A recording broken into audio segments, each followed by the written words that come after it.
When you look at someone with an anxiety disorder, you can't tell whether or not there is something wrong with that person because that person looks normal. But obviously there's something that they find really difficult to cope with on a daily basis.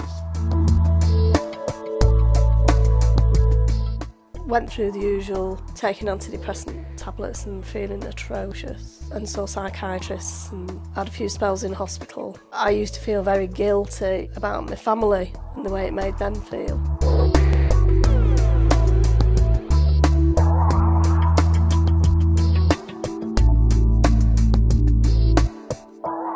Self-help services in the beginning was very much about people with a common experience of a particular mental health problem coming together and helping themselves. Usually that was in the shape of a self-help group.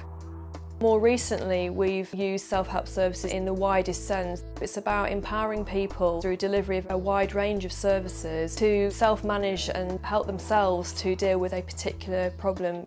I've been diagnosed with bipolar disorder.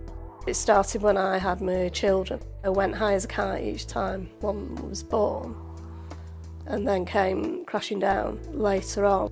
I had a lot of episodes on and off throughout the last sort of 30 years.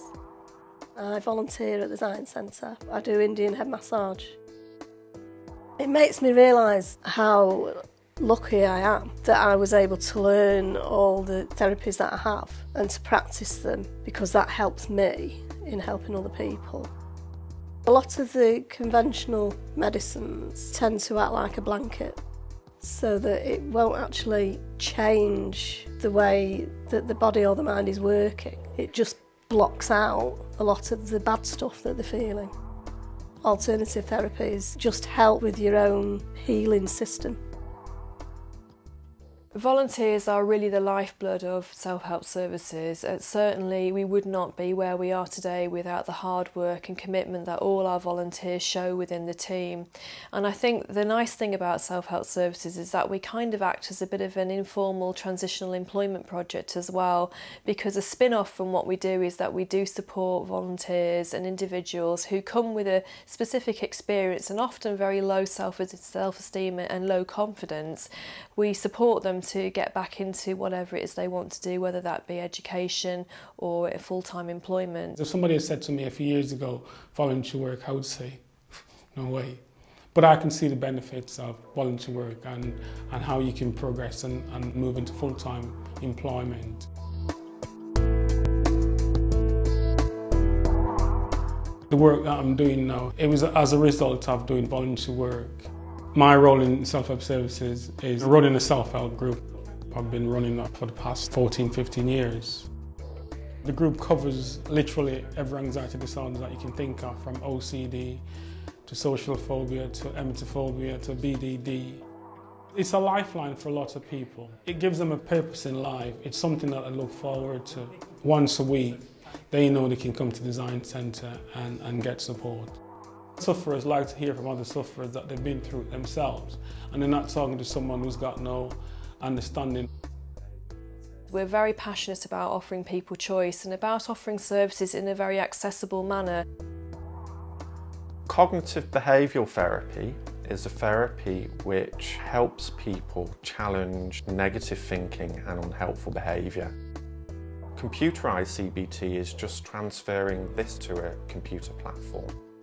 And the way we offer the service is that people, when they come in to use the computer package, are given help and support by volunteers. Many of our volunteers have personal experience of anxiety or depression, and so are very suited to passing on that experience to help people who might be experiencing similar difficulties. So our clients benefit from having volunteers around to give them help and support, but our volunteers also benefit from gaining confidence. Working in self-help services, it's important to say it's much more than a job to me. I started off as a volunteer, and that was very, very important for me because it gave me a sense of belonging and also a sense of purpose and routine in my life. At a point when I literally had no contact with the outside world because of the agoraphobia and the panic that I was suffering with, I felt very isolated. So to get back into a routine and being in a place where I could meet others who were similarly affected started was very, very important in my own journey to recovery. I get a lot from that, to see the change in people. Best job I've had.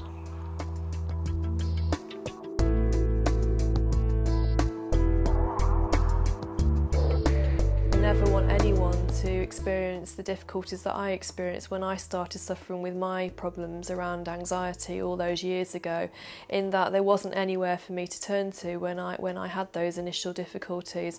And it gives me a great sense of satisfaction when I leave the building at night to see all the self-help groups in operation, and to step back and see that there are literally thousands of people gaining support because of a small self-help group that I started 15 years ago.